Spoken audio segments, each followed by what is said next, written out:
Thanks for joining us at the Business Growth Cafe, where each week we select from a menu of topics for a focused discussion with an industry expert to provide insights that can impact your business's growth. With your host, Angelo Ponzi. I am Angelo Ponzi, your host here at the Business Growth Cafe, and thank you for joining us. Each week we select from a menu of topics that can impact business growth to discuss with experts from a wide variety of disciplines. And today at the cafe, I'm excited to have David Mistowski, Director of Strategy at the Rhythm Agency, to discuss digital strategies to grow your business. David, welcome. Oh, thank you for having me, Angelo. Appreciate it. Yeah, I'm excited. I was just mentioning a few minutes ago, I originally saw you a few months back on a panel for the American Marketing Association. So I put your name on my list. It took us about 5 months to get here, so I'm really excited about today's show. Before we get started, why don't you talk a little bit about yourself, about the Rhythm Agency, and so the audience can have a perspective of who you are. Sure, absolutely. So I've been in digital marketing for just over 10 years. It's weird. It kind of happened by accident, which is odd, but ended up coming in from a background of SEO. Okay. So started off with SEO, very small SEO agency that ended up moved to another one, kind of kept growing, and then got interested a little bit more in digital strategy. So with SEO, it's kind of one function of it, but started kind of wanting to know a little bit more about brands and all that stuff, and just kept growing, and ultimately found myself home at Rhythm. So Rhythm Agency is a full-service digital agency. We pretty much offer everything. I lead the digital strategy team there. Professionals include paid, SEO, analytics, et cetera, et cetera. So we kind of pride ourselves in using a little bit of data, a little bit of theory, creating these ideas, and moving forward with them. And hopefully we find those partners out there to work with us as well. Fantastic. I know Rhythm's a great agency. I was just telling you in the hallway as we met. I had the privilege of doing some strategy work for them a few years ago on a new business pitch. And I have a whole talk about new business because I believe that is the lifeblood of any agency. My background actually is agency and client side. Yep. I was fortunate enough to grow an agency and sell it, but I came from Bozell originally, and so it was involved on multiple agencies, and then I've been client side, everything from ad manager up to chief strategy officer. So I get to wear both sides of the fence. I get to make the decisions and, of course, pitch myself on why I should try to do those. So before we get started, a question I always ask my guests when it comes to thinking about growing your business. Now, we'll talk about Rhythm's business and your involvement as a senior member of their team. What keeps you up at night? Sure. So obviously with an agency, basically whatever the client's problems are become our problems, right? So that is really what keeps me up at night. And it could be a myriad of different things. Sometimes, I'll sit there and think about, gosh, what's something different that we can do, something unique that takes this client to the next level. But really, that's just the gist of it is whatever their problems become our problems. And that keeps me up at night. I can see that. And I empathize. Like I said, I was in the agency business and I can relate to that. Yeah. So when I think about digital strategy, and I've talked to clients about that, and we'll get into some of this as we go along, the goal obviously is what do you want the strategy to do? And typically for me, it's always generate leads. And of course, that means if I generate leads, there's a return on my investment. So when I think about strategy, it really kind of depends on the type of company, B2B, B2C, retail, service, all those kinds of things. So there isn't a cookie cutter solution. But when we think about lead generation from a digital standpoint, what's your perspective on that, and what advice can you give the listeners who are thinking about developing a program? Sure. So I like that you prefaced with, it totally depends, right? It's a hard question to answer. But some things that I kind of thought about really is, what I find, at least in my experience, is a lot of times when we work with these individuals on the other side is that a lot of times they get into this thought of what do I need, right? I need more leads. I need this. I need that. And that kind of influences their strategy. So we try to get them to take a step away and think, okay, great. Those are your business goals and the KPIs that you want to go after. But let's start to think about what the customer needs or what this potential lead needs. And what are all the things that we can do to address that? And so we start to think of that on kind of a macro and a micro level. And some notes that I had here really on the macro level, things that we kind of know, right? Identify who your users are, personas, we're all sort of familiar with that. And then one of the things that we kind of like to live by at Rhythm is Google's micro moments. And it's kind of, they have varied ones, but I need to know, I need to go, I need to buy. There are kind of these micro moments that as we now have these, cell phones, mobile phones, we're interacting with brands on small scales consistently. So how does that go? And then also kind of the customer journey, and then what are different variants of that? Sometimes people just go, okay, this is the ideal customer journey. Well, not every situation is an ideal situation. We also try to think about what happens when things go wrong. And then on the micro level, we try to go where those users are, whether it be through programmatic, other things like that, which we could talk about a little bit more. Yeah, please. And then lastly, one thing that I wanted to add is just don't forget to continue testing. That's something that it seems like more and more people are getting involved with A/B testing, but just because you set that strategy doesn't mean that it's going to remain that way always. So you constantly have to test and refine. Yeah, absolutely. I call it keeping the pulse, your finger on the pulse of the market, because it is constantly changing. And if you set it and let it go, and you're not looking at what's going on, chances are it got off course. When I think about strategy, then, in trying to get buy-in, if you will, from management, they always want to know. They go right to, well, I want to be on Facebook and YouTube or whatever, and they don't. Sorry, out there, management folks and listener land, but a lot of times they just don't understand the different aspects of how this strategy comes together. So selling it from a marketing standpoint on up to senior management, what are some advice could you give some of the marketing folks that are listening today? Sure. So again, every situation is different. Sometimes I've encountered where, maybe there's some senior level management that is, how do I say this politely? Maybe just not up on the up and up as far as the importance of digital. But that said, almost everybody now has a mobile phone, right? A smartphone. So one of the things that I've used, and although it's not necessarily a recent study, but in 2015, there was a study that in the morning, we're by a factor of 3 more likely to reach for our mobile phone than we are for our significant other in the bed, right? So that's how personal that device has become. And that device really encapsulates everything that's digital, whether you're doing search, Facebook, whatever it may be, right? So I kind of say, look at the importance of this in everybody's life. If you're not advertising on digital, whatever area it is, you're missing that. And then, of course, one of the things that I would also recommend if they want to get more granular is really start to think about when it comes to a lead or a sale or a service, what's the actual value of that?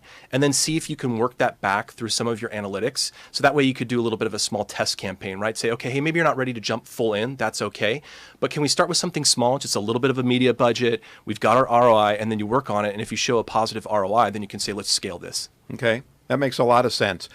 There's so many, and you know better than I, different channels and new programs coming out on a daily basis. I mean, if we just sat and did nothing but read every day, that could be a full-time job for us. So when we look at some of the standards, right, Facebook, LinkedIn, Twitter, Instagram, YouTube, and display and retargeting and PPC and SEO, I mean, that's kind of the core, if you will, unless I've missed one of those. So when designing the strategy, what are some of the effectiveness of some of these different tools, if you will? I'll just call them tools.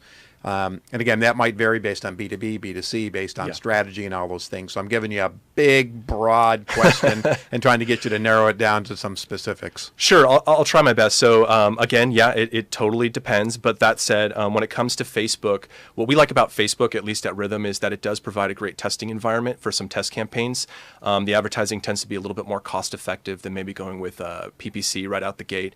So a lot of times when we have this idea, we've created this strategy of who we think we want to go after, we'll start to test it there with some demographic data, and then we'll say, okay, this is it. I think we've kind of honed this in for a small price. Now let's start to scale this up. Well, let me interrupt for a second. Sure. So let's talk about Facebook for a second. How effective is B2B on Facebook? B2B can be effective, but we generally wouldn't go there. A lot of times we may go to LinkedIn instead. Okay. It's still worth being on most platforms, but again, it depends. But yeah, typically we do a little bit better with consumer products. Or potentially lead generation, maybe if it's an attorney service and somebody's searching for something on there. But it's still worth exploring, but definitely spend a little bit more time looking into it if it's the right fit. But still, for a small price, you can still experiment with what resonates with some of those users, and then you could really spend the bulk of it somewhere else if you need to. Okay. let's continue. Sure. So LinkedIn, again, a little bit more professionally minded, right? We tend to use that for thought leadership. So to kind of get yourself top of mind, right? Creating content marketing, content calendars, things of that nature. Again, this all depends, but just that's where we seem to have the most success, is putting that information out, so that way later on, when we're hitting them with a little bit more direct action, they already are familiar with the brand. Oh yeah, I know them. They know what they're talking about. Services that sense. So LinkedIn, we have some good success there. So for your clients, are you using a combination, I'll call it a post and paid on LinkedIn? Potentially, yeah, Okay. whatever we can do. Obviously, the most important is creating the content, and a lot of times that's a struggle for depending on the size of the organization. But we work with them to create that content. We put that out there, whether it's a post or whether we're pushing the post. So we'll absolutely do that. Get them top of mind. Again, typically thought leadership, and then from there, normally we'll go to maybe programmatic. So I'm jumping ahead a little bit here, Okay. but with programmatic, we found great success with that as well. Actually, been using programmatic pretty heavily now, and we found great success with both static display and also video as well. I think as more and more users expect to visually see something, and again, even with a B2B, if it's a service that's offered, a video that can explain what that service is really quickly works great.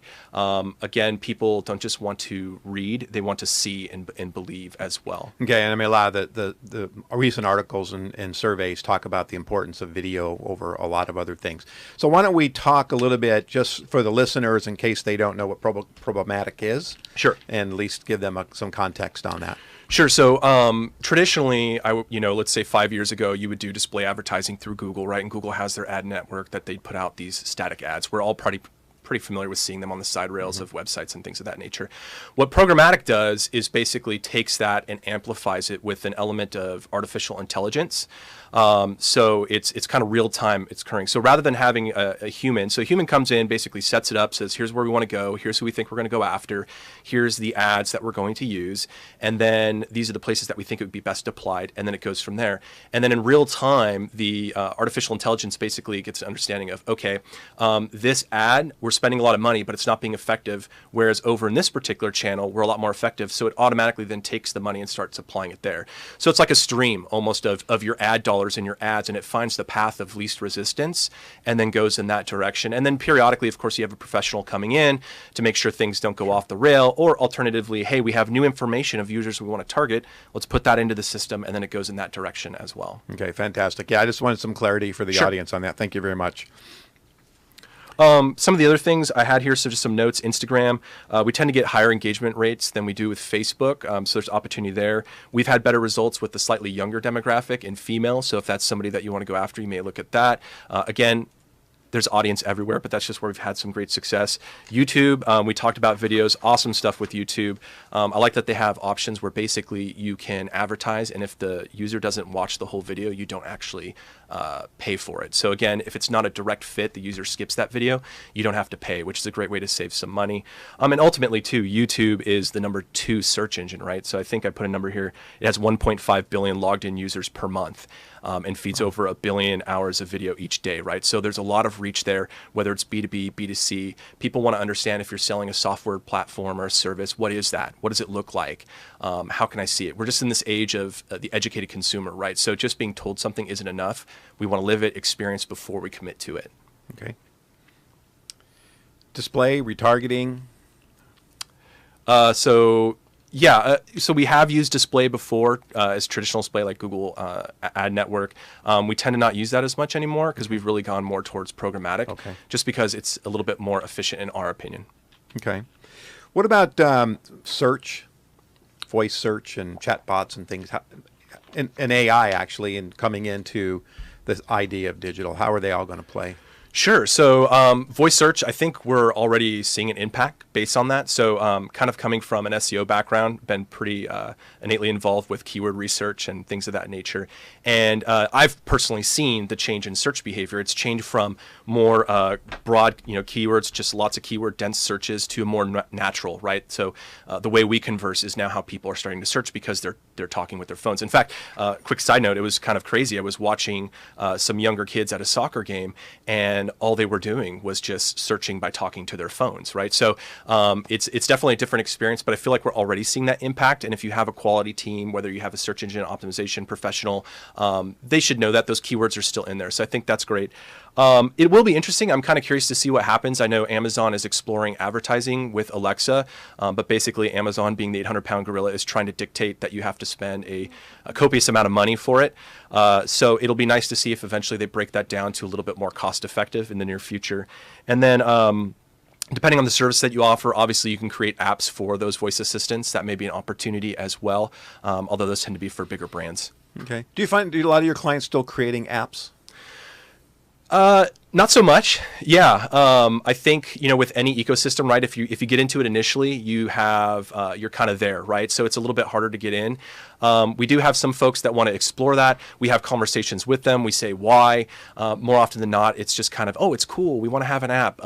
So why do you want to have it? Great. Is there something that we can offer? So, the web sphere keeps moving in a positive direction, and there's things now like progressive web apps that provide you with a lot of the functionality that an app does without going in that whole realm. So it may work, it may not, and there may be more cost-effective routes for you to take. Do you with your clients get into personalization and based on behavior? Absolutely. Yeah. So what we found, you can get really crazy with personalization, right? But more often than not, people aren't willing to maybe invest at that point on making sure that their CRM or their web platform is compatible with that. So even just going back to that whole personas, user journey mapping, kind of creating that out is basically just creating here are the channels that we want to talk to them. Here's the tone. Here's what we think they want to do, what they feel, and how we can talk to them. And then kind of creating these little branches out, right? So if they don't go here, here's where we go. Here's how that tone changes. So that's kind of the cheap and dirty way to do it. I would say that's a little bit more popular right now, just because, again, it's cheaper, it's quicker. But yes, that's something that we're trying to always push individuals to do. Yeah, I was doing some competitive work about a year ago in one of the big companies in content marketing with some really incredible personalization engine. But the entry point was about $250,000 in order to buy that, and it was crazy. Even when I found an individual engine that we could tack on to the program that my client had, it was still like $100,000, and it was a little much for small businesses. It's a bit pricey, yeah. Now, you've mentioned a few times that you came from the SEO world. So I want to talk about SEO and the value of SEO. I can honestly say that in the last year or so, I've recommended SEO to some clients, and I've said this on another show where I had an SEO expert on. My clients got impatient. It's like, well, we set this up, and all of a sudden I'm not getting leads, I'm not getting this, and they're in and out in 30, 45 days. So they don't really give it an opportunity to take effect. So what is a time frame that anybody who's implementing SEO should do? And how important is SEO as part of the overall digital strategy?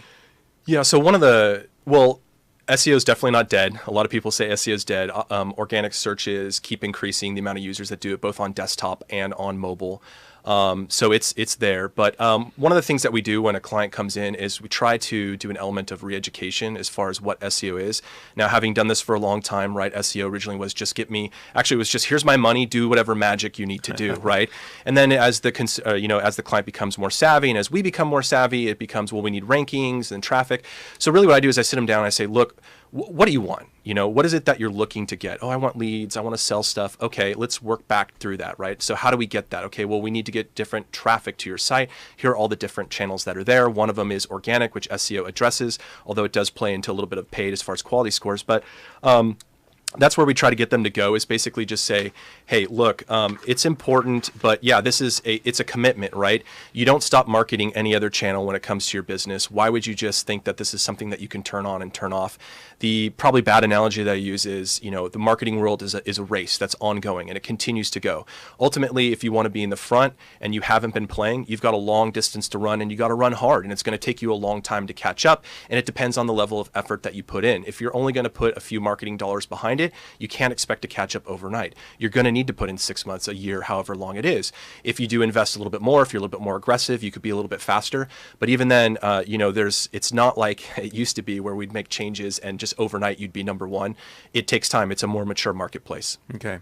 So what I said before was patience. That's what I tell my clients. They have to have patience for SEO. It's like brand building. You can't create your brand overnight, and you can't use SEO to drive your leads overnight as well. Absolutely. And that's why, with all things, there's different tools in your arsenal, right? You should have SEO, but at the same time, if you need instant gratification, you can do paid, but you're going to pay a lot more for it, right? You can hit on multiple channels and go that way. Okay. Are there, in your experience, and are there common mistakes that you have seen businesses make over and over and over again when it comes to digital strategy and implementing digital campaigns? And where I'm going with this, of course, if we have common mistakes, those are the kind of the flip is what not to do in the future. Sure. So this one kind of, the first one that came to mind is really what you touched on, which is patience, right? So it's a fast-moving world, which I understand, but a lot of folks don't want to invest the time or effort to actually sit down and think about what's my strategy, what do I need to do, how do I go forward. Also, again, some of the common pitfalls I see is, which I mentioned earlier, is not really thinking about what the prospect, whether it's a lead or a sale, what they're thinking, feeling, and doing. Not leveraging all those micro moments, right? So somebody's not just necessarily searching, or they may search on their computer at first, and then they may go to lunch and search for something. So you've got to be everywhere that they're at and thinking all of those individual areas. And then another one is not thinking of what happens when a negative experience occurs. So ultimately, a lot of people get in this guise of when everything goes perfect, this is exactly how it's supposed to happen. But understand that bad things can happen, and then there's ways that you can address that and hopefully right that course. So ultimately, that it does turn into a sale or a lead later on. Okay. So what happens when we look at the Glassdoors of the world and Yelps when you do get something negative? What's the strategy to kind of alter that? Well, it kind of depends on the brand, right? What are the brand attributes, right? So if you have that friendly, outgoing thing, then obviously we'd recommend engaging with that. But I think, yeah, ultimately, I think you should engage with it, but don't use canned responses, right? People are savvy enough. I mean, even users now, when they go on reviews, they realize some reviews are total BS, and then other reviews are not and genuine, and they're getting better at deciphering that. So I think if you just go on there and you react to it in a positive direction, which is, hey, I'm sorry that you had that experience. We'd like to, do whatever it is, or reach out to us. And a lot of times users will see, oh, look, that person didn't even respond. They're probably a troll, or they don't care. So I think that's a positive way to go about it, is see it, confront it in a positive way, and then just see where it goes. Now, obviously, if it's totally off the rails, it may not even be worth addressing. It just depends. Okay. A few years ago, I was working for a research company, and we did a pretty extensive study on social media engagement. Mm-hmm. And I won't take you down that path because it's a long story. But talk about the importance of engagement. A lot of times, one of the things we found in the study, when we were doing it for some clients, they were going through and people were liking and liking and liking and liking and liking. And at the end of the day, who cares? Yeah. Right? So there was no engagement. And I know now people are saying if someone makes a comment back, engage with your customer or your people on LinkedIn, whatever it happens to be. So talk about engagement and how do you really measure engagement and drive engagement? And are you guys doing it at Rhythm for your clients, or are you helping your clients do it internally? Yeah, so the one area that we don't really go into too much is social media management, as far as community management. And that's not because we don't want to. Obviously, a lot of companies do, but because we do believe it's such a personal experience, crisis, things of that nature. So we'll help set up strategy when it comes to, here's how you should handle certain situations, things of that nature. But yeah, you can't just like it. You've got to engage with the comments. The more engagement you get, because quite frankly, we're in the age of instant gratification. Everybody wants to know everything that they can. They want to have a personalized touch. And it is, right? We've gotten so used to automation that having that one key difference where, yes, you are uniquely responding to what they're saying is a great brand moment. How we can measure that sometimes, social media may be a little bit difficult, but again, we look at basically before and after you start an engagement campaign, right? So a lot of times this brand hasn't done anything in social media other than the likes, and then we're able to measure that, okay, what kind of level of engagement through social listening tools, things of that nature. So hopefully, yeah, that would be ideal. We realize though that does take a lot of effort and time, but it's worthwhile, or at least getting in there for some of those comments and engaging, because even if you're engaging just a little bit, it shows that you care. Do you guys always work on whatever those metrics happen to be up front and making sure that whatever the campaign's goal is, that you have all those? I mean, it's an obvious question, so it's a softball question. Setting up all the metrics yes. first, and yeah, the answer is yes. But are there certain measurements, KPIs, that you look for in any kind of digital campaign? Yeah, absolutely, right? So every channel has different metrics that you can look at. But really what's most important is ultimately what's the final goal, right? Is it a lead or a sale? And that's kind of, if we can take that, we can ascribe a value to that and work that back. We're really big on attribution, right? So not just, oh, you had a lead, but what is that value? Because then we know if you're investing X dollars in SEO or Y dollars in paid, are you getting that return on ad spend or that return on investment? So that's kind of the biggest one, is really just, and I find, especially when you have brick and mortar, it's very hard to decipher that. But anything we could do to basically try to break that down, that's huge and vast. And so any metric that goes into that, we then try to map that all the way back from a form submission to clicks on buttons. All of it we try to get a value to. And so that way we can know and we can start working with the client to say, well, let's do this. Let's change this. Oh, we put a red button. That equaled X amount more dollars for you. Okay. Fantastic. Well, believe it or not, we're coming down to the last couple minutes. Oh, wow. So it just blew by as they always do. So before we get to the very end, what are your top 2 recommendations or suggestions for the listeners that keeps them on the right path to grow their business using digital? Sure. So I would think number 1 is probably this is a big one, right? So invest in ensuring that your data that you're working with, and I assume everybody already has a data tracking platform, invest in making sure that that data is accurate. More often than not, what we find is there's an element of inaccuracy in that data, which causes a lot of headaches later on, because as we said, when you're trying to get attribution and work your way back, when you suddenly realize that maybe for a large organization, you weren't filtering out any of the employee traffic that was artificially inflating whatever was occurring, you now suddenly not only have to say, okay, well, what you believe to be true is no longer true, and all the greatness that you thought is not true. And then that's a hard conversation to have. So we try to say, hey, let's work to make sure that your data is with full integrity and is clean, so that moving forward we have an ideal situation. So that's one of them. And then really that other big one is absolutely calculate the value of a sale, whether it's a customer lifetime value or transaction. So that way you can work your way back and you're not just throwing dollars. And you can compare. If you've worked more with traditional, throwing out flyers, you know, X amount of dollars are coming out, and this is what we've seen. Now that we're moving towards digital, we see X amount of dollars going in, and this is what we're getting out of it. All right, fantastic. Thank you so much. Why don't you tell the audience how they can reach you and get a hold of you? Certainly. So I'm an SEO guy, right? So just search for me on Google, right? So just look for David Mistovsky.